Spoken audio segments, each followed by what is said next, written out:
sapekho kala makasih dukkha dahapati sapekasa kala kiriya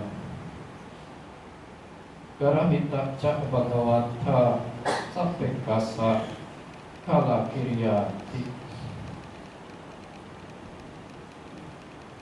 Janganlah meninggal dunia dengan penuh kecemasan berumah tangga. Meninggal dunia dengan penuh kecemasan adalah menyakitkan. Meninggal dunia dengan kecemasan dicela oleh sang Tathagata.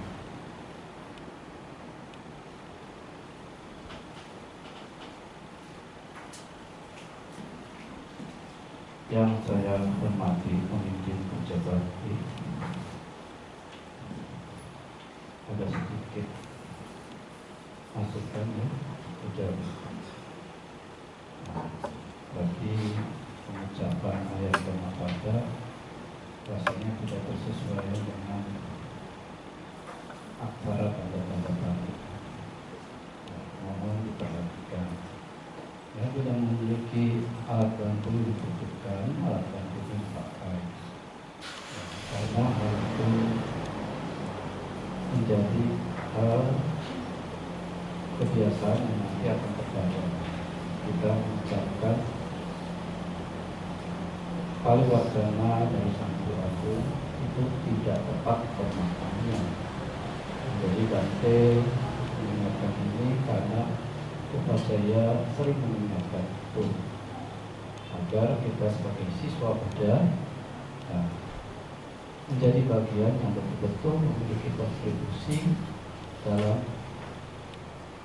mewarisi dan pelestarian sasana ini. Jadi mohon diperhatikan dengan baik. Ibu, Bapak, saudara-saudari sedama yang berbahagia, ya, tentu mengharapkan Bante, ya, Ibu Bapak sekalian berbahagia dan bersenang dengan hal-hal wajib. Sotiroto, Namo Buddhaya. Topik hari ini ya sesuai dengan petikan di atas, ya, di mana Sang Tathagata mengingatkan kita agar jangan sampai kita ini memiliki kecemasan terhadap apapun, ya. Karena bila hal-hal ini muncul dalam kita, apakah itu dalam bentuk kecemasan, kekhawatiran, kegelisahan, ketidaktenangan, dari pemikiran-pemikiran kita, khususnya adalah pemikiran wajib, akibat dari adanya pikiran-pikiran yang berhambur pada hal-hal yang tidak wajib, sudah sepatutnya Ibu Bapak sekalian, kita semua harus menaruh kewaspadaan yang baik. Ya. Sang Buddha mengingatkan kebenaran Arya ini bahwa makhluk yang telah lahir tidak terlepas dari tua, sakit, mati. Ini sudah sering sekali kita renungkan, kita dengar ya. Tetapi ya kadang hal-hal ini ya tidak semudah yang dipahami untuk diterima. Karena begitu kita mengalami hal tersebut, kecenderungan yang paling kuat, pikiran-pikiran kita ini berlarian pada apa? Ya, pada hal-hal yang mengarah pada keruntuhan, ya, pengotor-pengotor batin. Ya. Kita paham semua ya, tua, sakit, mati, direnungkan. Nah, kadang kita melihat juga orang lain, orang tua sakit mati. Nah, tetapi apakah saat kita melihat fenomena-fenomena tersebut, apakah kita mampu untuk menangkap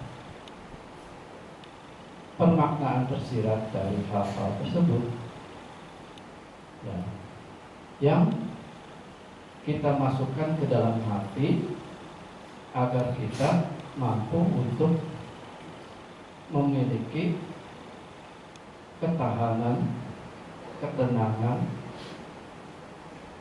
dalam menghadapi hal-hal tersebut. Ya, kalau orang lain kan mudah ya, kalau lihat orang tua dia ya, umur berapa bu? Lacap, kecap, ya kan? Oh, udah tua ya. Bunani sudah tua ya. Karena udah punya cucu. Nah, kalau udah punya cucu kan berarti sudah tua, ya. Apalagi tambah cicit. Nah, berarti kita udah prediksi ya umurnya nggak mungkin 60 kan, ya. Pasti umurnya udah di atas 80, begitu, ya. Nah, mengamati hal itu ya, kita sering kita berkunjung, ya, orang sakit, ya, sering ya, datang menyambangi apakah kerabat kita, sahabat kita, atau orang lain, ya.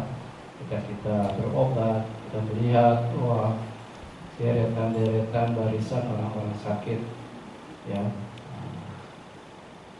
Dan juga kadang kita juga pernah melihat orang yang mengalami kematian, yang mengalami keluarga yang kehilangan, ditinggal pergi oleh orang yang dicintai. Nah, alih-alih kita melihat hal itu, bukannya kita menumbuhkan sesuatu, menangkap pemaknaan tersirat dari fenomena tersebut, kadang yang muncul apa? Kita terenyuh, ya, betul ya, seringnya terenyuh ya. Aduh, dia sabar ya, turun berduka cita, ikutan nangis, peluk-pelukan, ya. Lihat yang sakit terenyuh, aduh kasihan ya, kenapa dia begini? Andai titik-titik, pikirannya terenyuh kemana? Nggak tahu kan gitu, ya.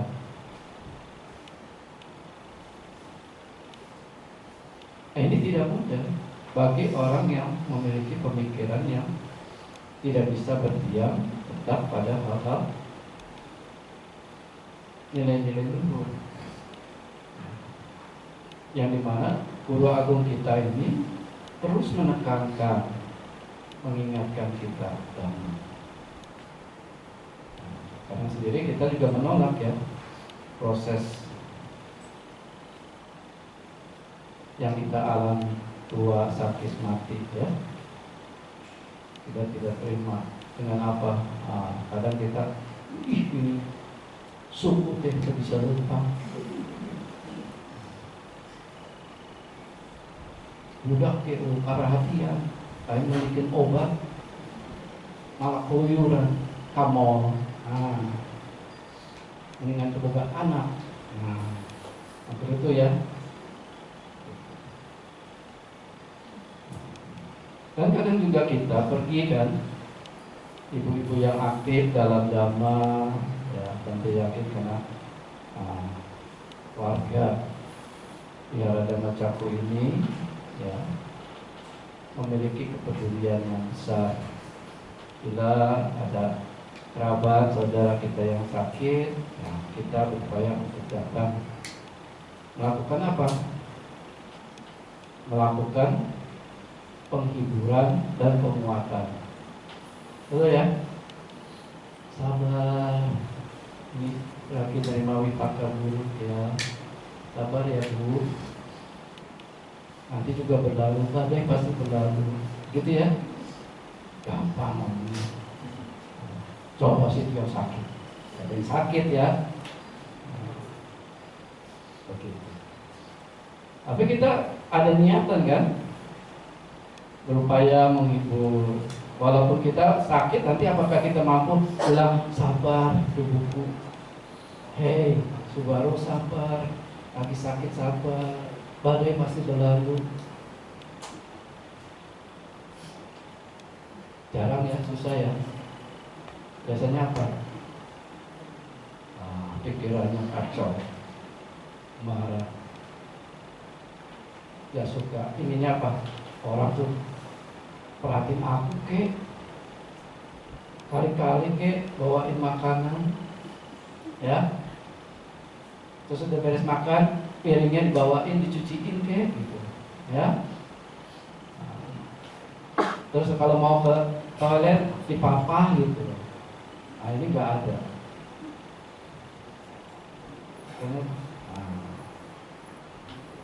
Adanya apa? Bertuan. Semakin tua, bertambah umur, ya, ujang, eka, ukekeng ya. Lihat, si A nges lewat, si B nges lewat, si C nges lewat. Ayo, kurang sorangan. Ngomongnya iya, mendingan kayak ngilu. Nah, gitu kan?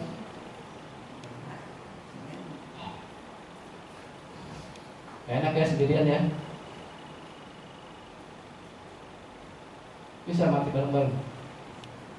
Tak bisa ya. Bisa kita dulu atau dia dulu. Tapi kadang keluhan-keluhan yang muncul kan karena proses tua. Apa orang-orang tua? Cina begitu tua. Biasa main makyong, macok, cikwala, aina lawan tanding. Nah, ya, dia sudah pergi, sana udah pergi, mau ngapain? Nah, itu pikiran yang kacau balau. Nah kita yang hal itu ya suatu hal yang bagus kalau kita datang menyambangi yang tua-tua, yang sakit, memberikan penguatan, penghiburan.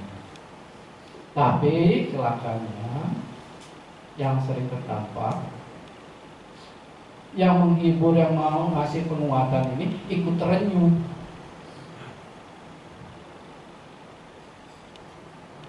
Ikut terbawa, aduh karunyanya.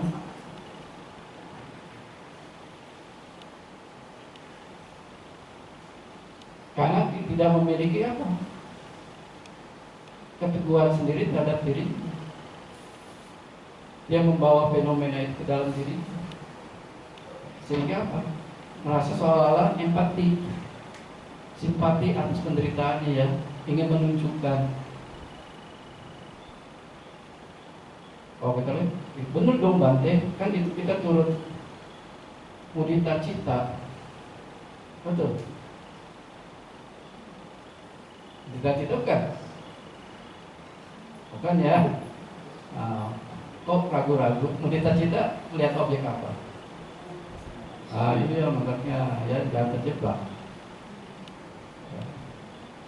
Kita seolah-olah empati. Empatinya apa? Lihat orang begitu menderita, seolah kita merasakan betapa menderitanya ya, nggak enak ini ya. Nah, kita seolah ya seperti ngasih penghiburan. Tapi apa begitu? Dan celakanya lagi kita menaruh kasihnya malah tersesat. Penghiburan dan penguatannya malah tersesat. Menjadi apa? Ya sering dikatakan versi kiri. Pembunuhan dengan dasar kita dengan memuji-muji kematian. Lihat orang sudah sakit berat, langsung berpikir dengan berbagai cara. Berpikir, oh tinggal lama lagi ya. Jadi seminggu lagi. Oh, bisikin. Sudah banyak berbuat baik, sudah menjalankan sila. Memang hidup itu pesta, kan nanti bisa lahir surga. Ya.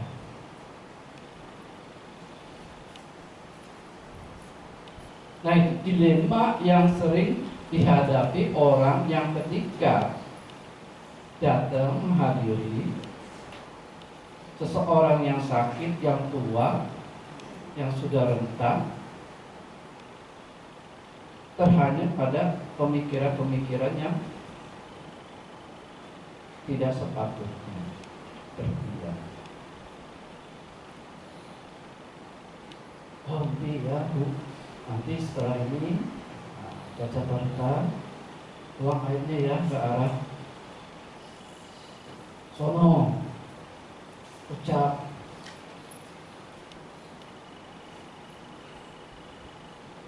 Ajak dia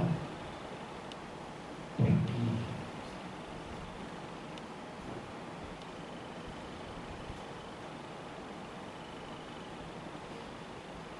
Nggak sembuh-sembuh juga, nggak pergi-pergi juga. Oh, jangan-jangan dia pakai tusuk sate. Apa? Harus digebuk. Supaya rontok. Seolah-olah apa? Kita ini maha kuasa, maha tahu. Seolah-olah kita ini seperti juru selamat. Apa orang tahu ketika momen pikiran orang terakhir itu menjamin pikiran itu tidak diliputi oleh kecemasan atau tidak? Kalau kita lakukan, orang itu mengalami kecemasan dan terbukti dia pergi, perbuatan baik.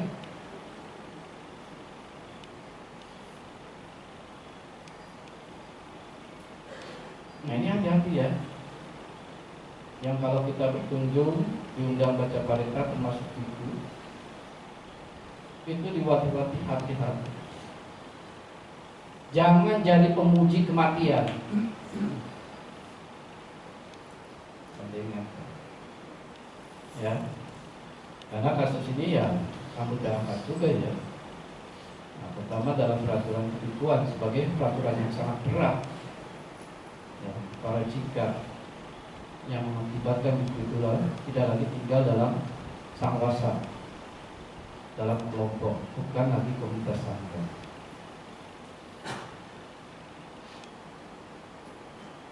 Karena kasus ini bisa terjadi ya.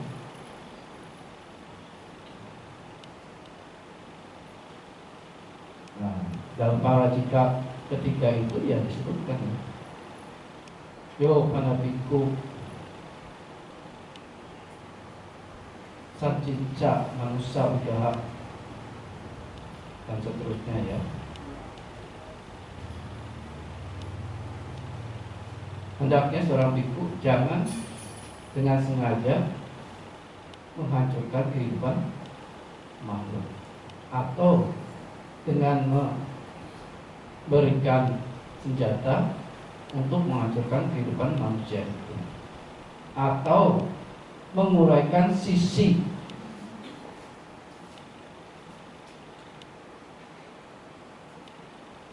kebaikan dari kematian, atau dengan berucap, hai sahabat, tinggalkanlah kehidupan yang nista ini, yang duka ini, menuju alam yang baik. Nah, pemikiran kita karena ini pemikiran yang kelihatannya seperti penuh kasih sayang, tapi sisi yang nyata adalah suatu bentuk kejahatan yang berat.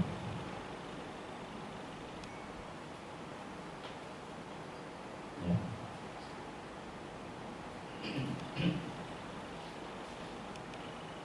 Jadi jangan sekali-sekali memuji-muji, ya. Apalagi orang tua kita.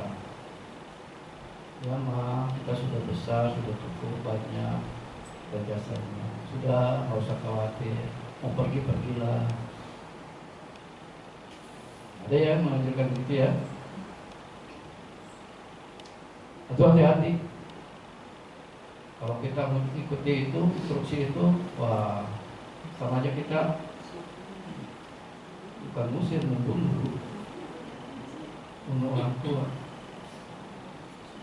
Seolah-olah kita paling tahu kamarnya bakal habis. Siapa yang tahu? Dia akan segera padam. Ya. Maka Fatih berpesan tuh orang yang mungkin punya kelebihan indigo pun jangan sekali-kali mengucapkan oh nanti seminggu lagi, oh nanti besok. Nah, kemudian dibacakan doa pengurapan.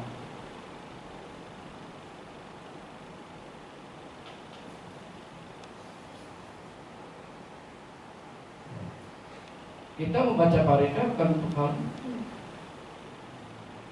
Ya. Kita berupaya untuk apa? Menenangkan, membimbing, mengarahkan dia dengan baik. Nah, jadi kalau ketemu orang yang sakit yang mengalami ini, ya kita harus berpikirnya bukan sebagai penjagal ya, seperti ini. Tapi menjadi apa? Menjadi teman, kawan, sahabat yang seolah dia tidak mengalami kesendirian.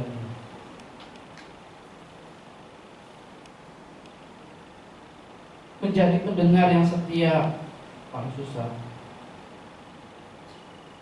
Mau mendengarkan itu ocehan macam-macam. Yang mungkin ada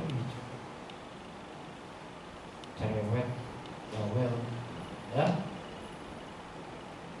gitu aja keinginan. Nah, menjadi belajar, menjadi pendengar yang baik. Apa sih? Lalu jadilah seorang penghibur yang handal, menghibur. Nah, yang dia lagi gelisah kita hibur agar dia bisa tertawa, gembira. Tapi bukan hal-hal yang istilahnya gosip ya, hal-hal yang membangkitkan dia tergugah. Itu sulit ya, sulit. Bisa tersenyum, tertawa, gembira. Nah, setelah itu menjadilah guru yang baik, membimbing dia agar apa? Agar bisa mampu menenangkan dirinya, memberikan nasihat, memberikan kebaikan-kebaikan. Ya. Nah, ini yang sepatutnya yang dilakukan, bukan pikiran kita terkondisi oleh hal itu, penderitaan orang itu, kita menjadi seperti seorang penjagal atau pemuja kematian. Nah, ini dalam parajika itu terjadi ya. Sang Buddha sendiri ya mengungkapkan objek untuk kasus parajika ketiga ini, bahwa seorang itu tidak boleh membunuh, tidak boleh memberikan alat untuk membunuh, tidak boleh memuji kematian, tidak boleh berucap bahwa kehidupan ini memang duka. Ya kan sering kan? Itu duka kan? Udah ngapain lama-lama di sini? Itu salah. Kan kamu udah banyak berbuat baik, udah berdana, udah kaya, ngapain lama-lama di sini? Nggak boleh.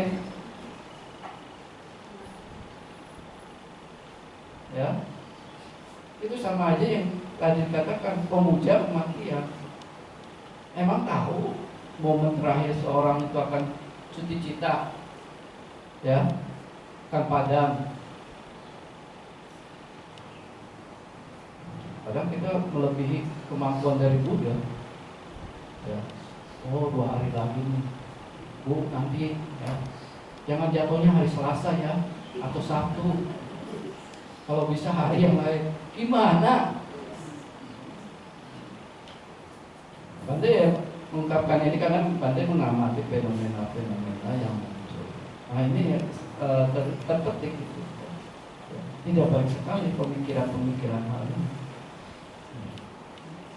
Walaupun kelihatannya seperti kita menolong, tapi ini mercy killing. Tahu ya mercy killing ya? Membunuh dengan cinta kasih. Ya, itu nggak ada dalam agama Buddha ya. Nggak ada. Ya. Sang Buddha mengajarkan tentang objek asubha, ya, kejijian, kekotoran tubuh jasmani, memuji dengan berbagai cara visualisasi dari asubha itu, dan juga memberikan pujian, menyanjung pencapaian peraihan dari pengamatan asubha itu. Tetapi bila siswa itu tidak mampu menangkap permaknaan tersirat dari hal itu bahaya. Karena dalam kasus Parajika itu 500 biku itu melakukan hal itu dengan memvisualisasikan keasubaannya itu dengan berbagai cara. Yang muncul ada rasa muak, jijik terhadap tubuh jasmani yang tidak disertai oleh nilai-nilai luhur, sehingga muncullah keinginan mengakhiri kehidupan. Jadi harus mampu menangkap visualisasi apapun itu, permaknanya apa, harus bisa ditangkap dan mendorong menumbuhkan nilai-nilai bajik, bukan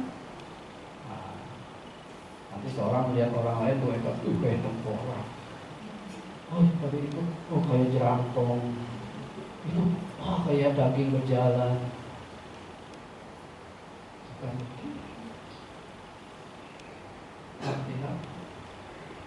Nah, sehingga 500 biku itu saling bunuh diri dan bahkan meminta seorang petapa palsu Migalandika untuk apa?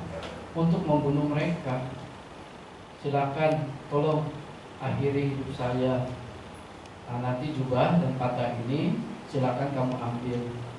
Nanti barangkali kan ada calon biku, nah itu kan bisa dijual.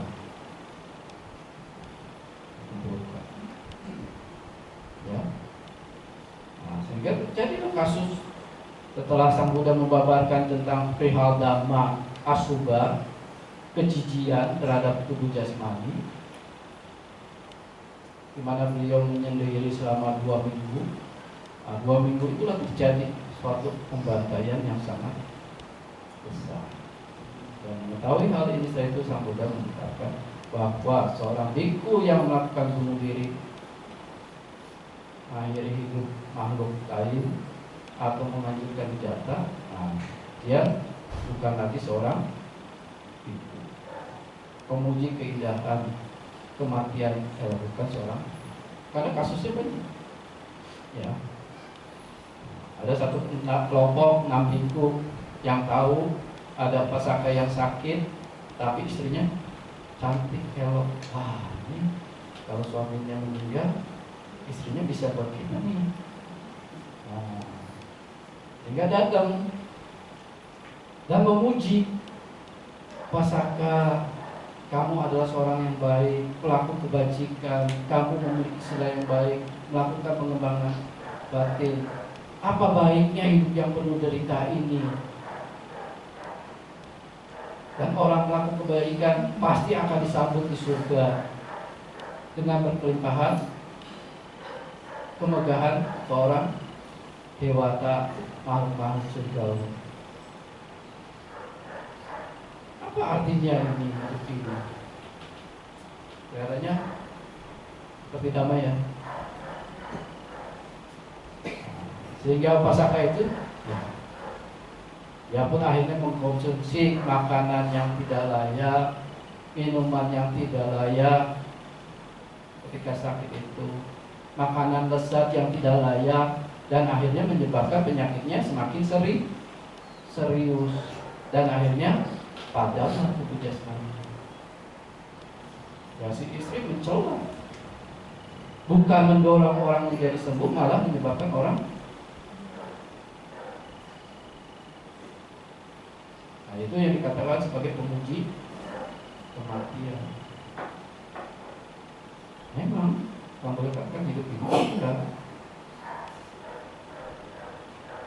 Tapi harus jangan pemahaman bukannya yang keliru ya. Hati-hati.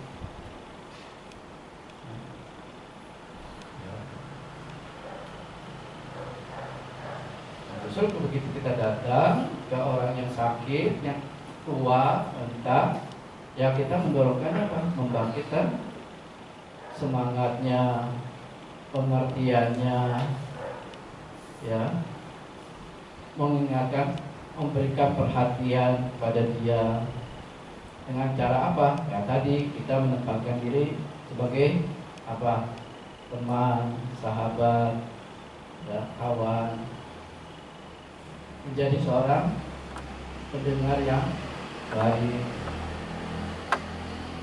menjadi penghibur yang handal, dan terakhir menjadi guru yang baik.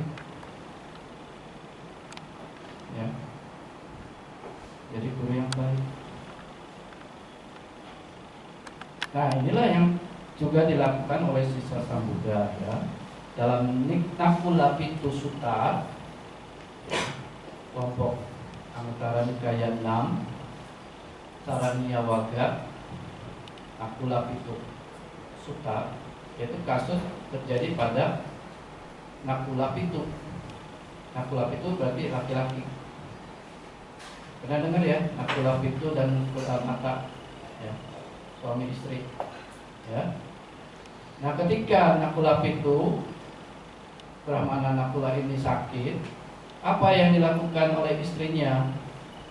Istrinya melakukan itu, mendorong, memberikan nasihat, semangat, memberikan ajaran, membimbingnya, mengarahkannya. Dengan cara apa? Membangkitkan. Satu, melenyapkan kecemasannya. Suamiku, janganlah,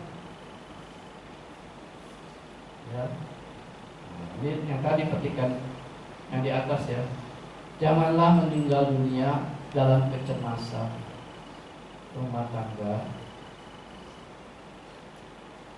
Meninggal dunia dalam kecemasan adalah menyakitkan, karena meninggal dunia dalam kecemasan itu mana?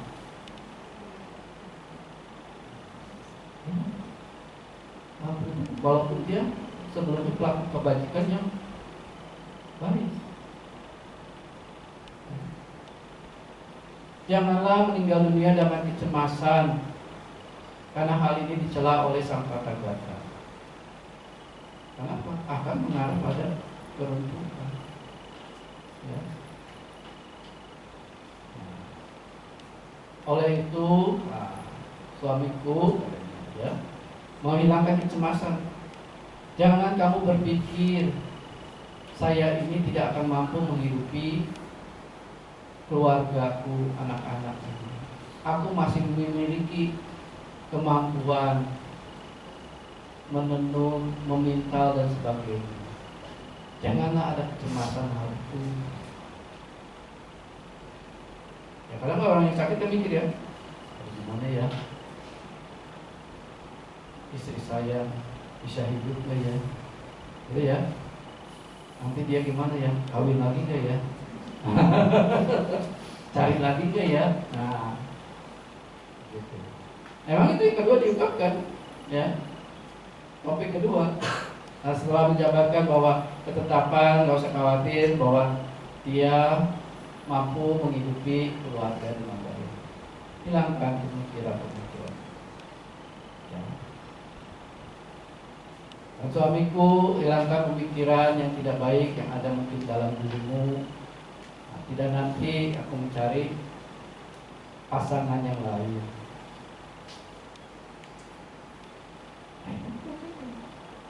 Banyak memberikan semangat. Wah, dia setia. Senang gak tuh? Senang kan? Kok senang? Bisa cepat sembuh gak? Wah, dibangkitkan itu.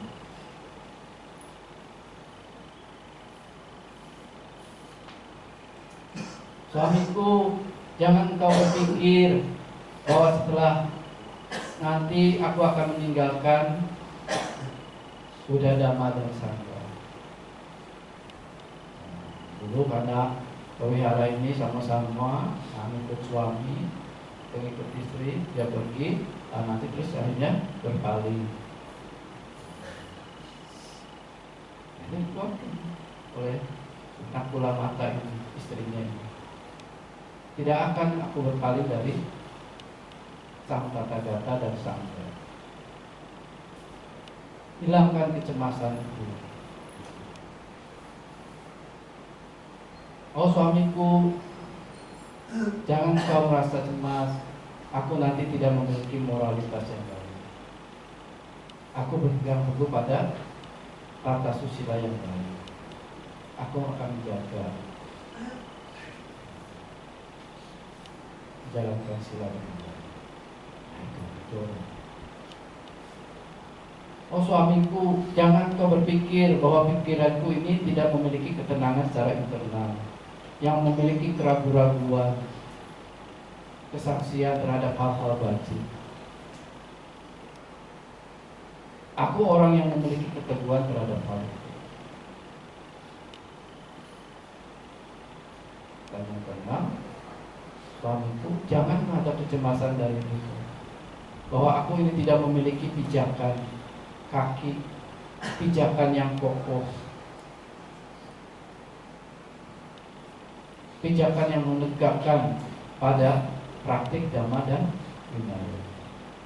Aku adalah orang yang melakukan hal itu, yang memiliki pijakan yang kokoh dan mempraktikkan dhamma vinaya.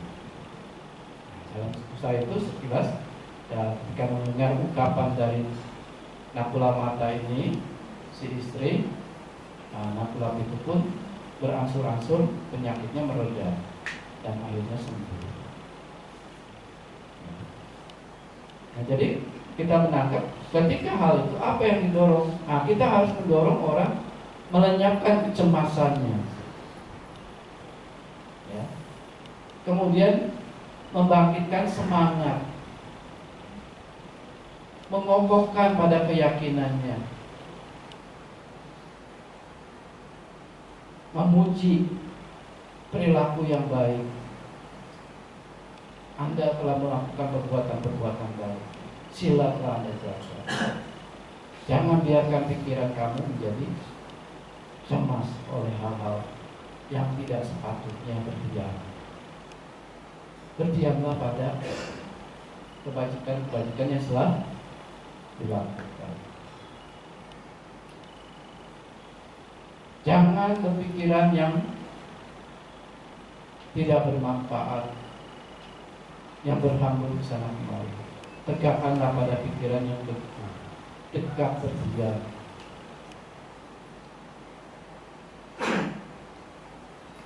Dan engkau adalah pelaksana dharma sejati.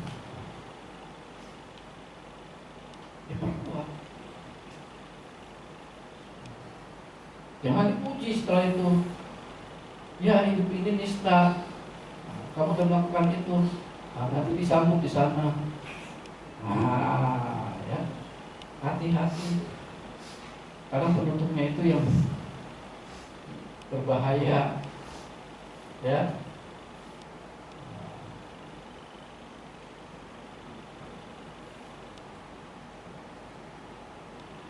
Jadi ini pesan Bante agar kita bila menjumpai hal-hal seperti itu harus mampu menjaga diri kita sendiri. Jangan sampai kita terguncang. Kalau pikiran terguncang, sempatan motor-motor batin pun itu akan masuk dengan berbagai tipu muslihat, dengan menunjukkan hal-hal soal menyenangkan, indah, baik, tapi hal itu mengarah pada tindakan yang sangat keji. Ya. Nah ini yang harus kita lakukan. Ya. Ya, kalau orang tua mengeluh, aduh, si A pergi, si B pergi, si C pergi. Udah tante, aku juga bisa jadi temen kok. Ya, tante mau kemana? Yuk kantor. Gitu. Ya, yuk tante kita makan bareng. Gitu ya, senang ya. Baru senang. Nah. Orang tua coba gandengan sama anak muda, senang nggak? Senang ya?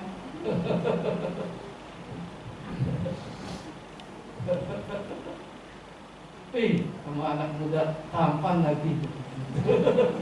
Karena ini siapa? Anakku. Wah, mungkin dia kalau bisa gitu kan.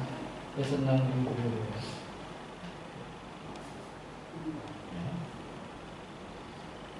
Nah ini yang harus kita paham. Jadi ini yang apa? Kadang kita mengatakan ya kita telah mengerti dhamma dan sebagainya, tapi ya tetap harus memiliki kewaspadaan. Ya.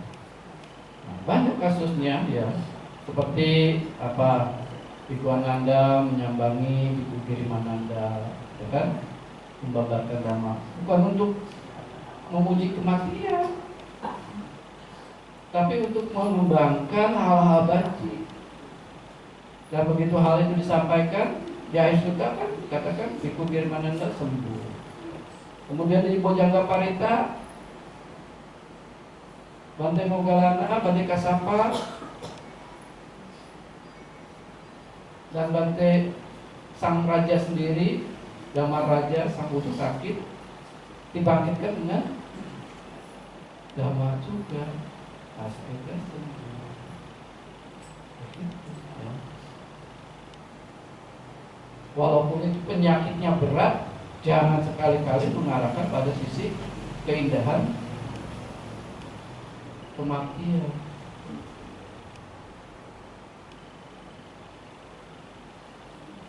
Ya. Itu tidak dipuji oleh Sang Buddha, itu dicela oleh Sang Buddha. Ya. Dicela oleh Sang Buddha. Kasus Dhammapada ada juga kan, Upasaka dan Mika yang dibacakan Parita oleh Biku Satipatthana. Nah, kemudian Upasaka ini tunggu, ya kan? Tapi itu kan enggak untuk tujuan itu kan.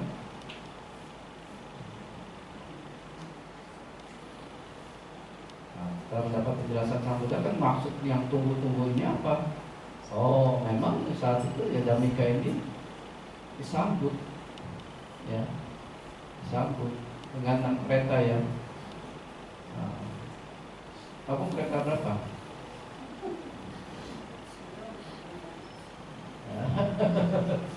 Ya. Nah, itu banyak kasus-kasus, tapi dalam hal itu ya bukan artian ya merujuk pada tindakan ini ya diperkenankan kalau orang yang sudah maaf, kehancuran ini mendekati, terus kita seolah mempersilahkan. Nah, tidak boleh, ya, jangan. Kita harus tetap menaruh pengharapan dia memiliki semangat, memiliki keteguhan pikiran pada hal-hal yang wajib. Itu yang harus kita dorong. Kita bukan yang maha tahu, ya. Jangan juga melihat dengan pertanda-pertanda yang aneh-aneh terus menyimpulkan. Nah, itu kalau kita menyimpulkan itu seperti kita maha tahu, ya.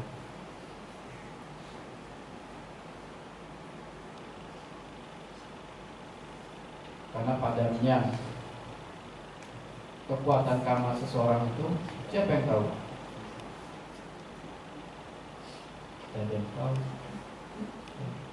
Kondisinya apa? Tidak ada yang tahu. Tapi kita harus melakukan dengan baik, ya. Begitu. Nah, seperti hal yang dilakukan oleh Ibu Nani Triana, mulai itu membacakan parita. Nah, tujuannya itu apa? Untuk menegakkan pikiran orang itu tegak pada kebenaran dan keyakinannya.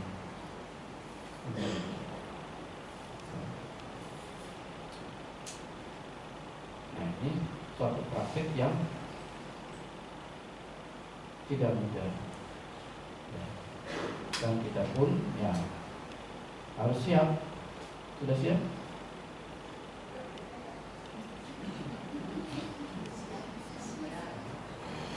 Siap apa Bu? Ya. Jadi nasihat-nasihat untuk kesembuhan ya apa? Ya tadi kan, nanti ingatkan harus mendorong orang itu mampu menyiapkan kecemasan batinnya, ya.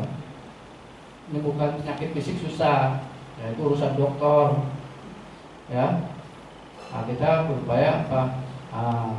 Menyiapkan kecemasan dia, membangkitkan semangat, menegakkan dia pada keyakinan, memuji perilaku-perilaku yang baik, ya. Kemudian mengarahkan pikiran ini agar berdiam pada kondisi internal yang teguh. Internalnya apa? Nanti hal-hal yang wajib. Dan mengingatkan pijakan landasan yang baik, yaitu praktik dhamma vinaya. Soal akibat itu bagaimana? Jangan kita berspekulasi, ya. Karena spekulasi ini adalah tidak sengaja, ya, pengetahuan binatang. Bukan aja. Nah, jadi ini yang ingin saya sampaikan topik kali ini. Ya, semoga dia Ibu Eli Kusnadi dalam peringatan 1 tahun mengangkat pidana oleh keluarga.